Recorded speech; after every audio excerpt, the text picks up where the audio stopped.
सुप्रभात बच्चों, आज मैं आप लोग को पंचम पाठ यानी 5 लेसन पढ़ाने जा रही हूँ।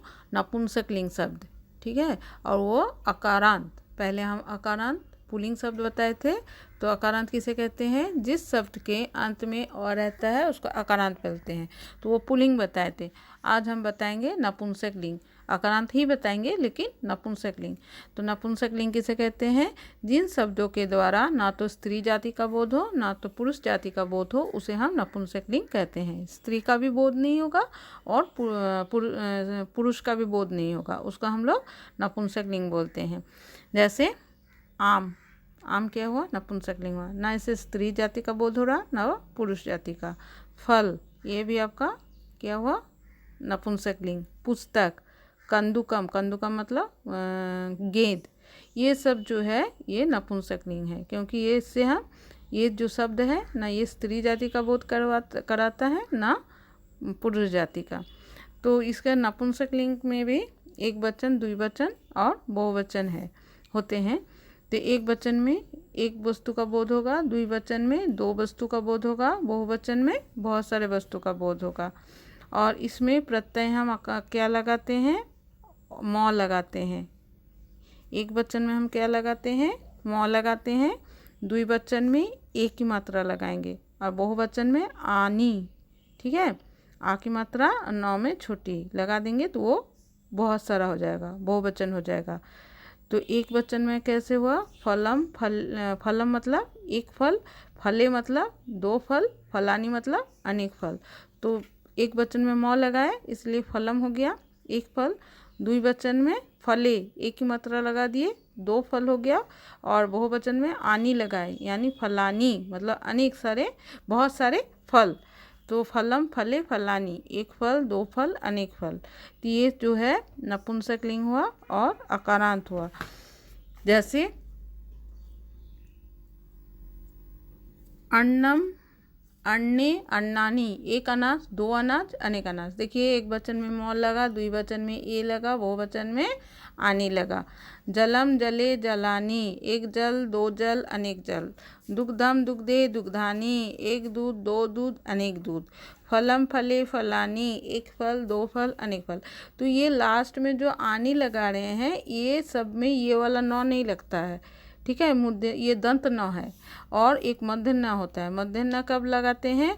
जब अंत में री मात्रा आएगा, रॉ की मात्रा आएगा, तब वहाँ पर हम उस नौ को हटाकर मूर्धन्य लगाएंगे। जैसे मैं उदाहरण में देखिए आपका बुक में दिया हुआ है, जैसे आम्रम, आम्र, मौ में क्या है? रॉ लगा हुआ, आम्र है ना। तो इसमें आम्रानी हो गया, यहाँ पर मूर्धन्य हुआ, दंत न नहीं हुआ आम्रानी में। जहाँ जहाँ पर रॉ की उच्चारण आएगा वहाँ पर दंत न नहीं लगा के मूर्धन्य लगाएंगे। आम्रम, आम्रे, आम्रानी यानी एक आम, दो आम, अनेक आम।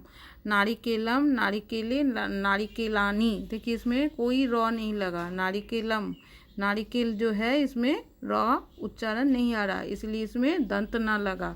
नारिकेलनानी, ठीक है। दांडिम, दांडी में दंडा, दंडमानी यानी एक अनार, दो अनार, अनेक अनार।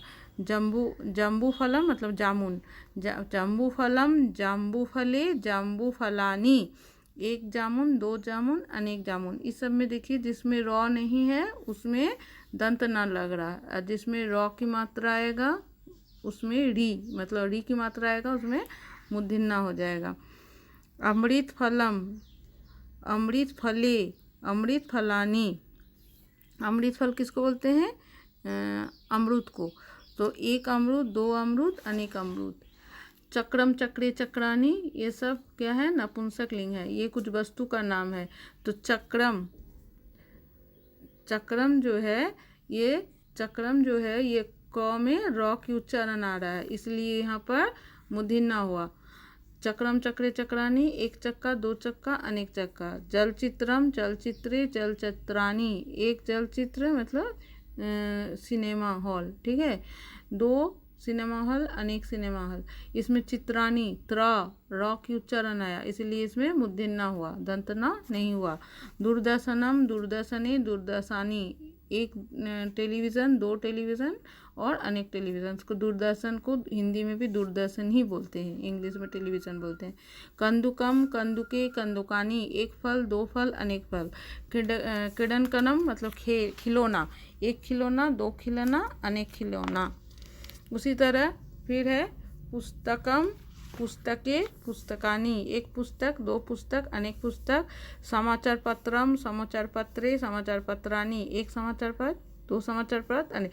सब में केवल एक वचन में म लगा देना है, उसी को एक वचन से द्विवचन में जब परिवर्तन करेंगे उसमें एक ही मात्रा लगा देना है, और जब बहुवचन लगाना है तो आनी लगाना है। तो आनी कैसे लगाएंगे, जिसमें रॉ की मात्रा रहेगा उसमें मुद्दे न लगा देंगे, और जिसमें रॉ की मात्रा नहीं लगेगा उसमें दंत न लगाएंगे।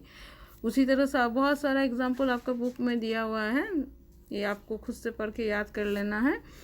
नेत्रम, नेत्रे, नेत्रानी यानी एक आँख, दो आँख, अनेक आँख। मस्तकम, मस्तके, मस्तकानी, एक सिर, दो सिर, अनेक सिर। मुखम, मुखे, मुखानी, एक मुख, दो मुख, अनेक मुख।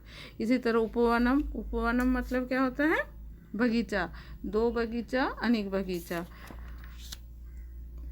उसके बाद देखिए पत्रम, पत्रे, पत्रानी, इसमें भी रॉ की मात्रा आया, इसलिए यहाँ पर कौन सा ना हो गया, मूर्धन्य हो गया। पत्रम, पत्रे, पत्रानी, एक पत्ता, दो पत्ता, अनेक पत्ता। पुष्पम, पुष्पे, पुष्पानी, एक फूल, दो फूल, अनेक फूल। कमलम, कमले, कमलानी, एक कमल, दो कमल, अनेक कमल। इसी तरह से बहुत सारा दिया हुआ है। स्वर्णम, स्वर्णे, स्वर्णानी यानी एक सोना, दो सोना, अनेक सोना। लोहम, लोहम, लोहे, लोहानी, एक लोहा, दो लोहा, अनेक लोहा। तो इस तरह से ये हमें तुम सबको याद करना है कि एक वचन में हमें क्या लगाना है, द्विवचन में क्या लगाना है और बहुवचन में क्या लगाना है। और ये सारा शब्द जो है नपुंसकलिंग है। नपुंसकलिंग हम कैसे पहचानेंगे, ना इससे स्त्री जाति का बोध हो रहा है ना पुरुष जाति का बोध है।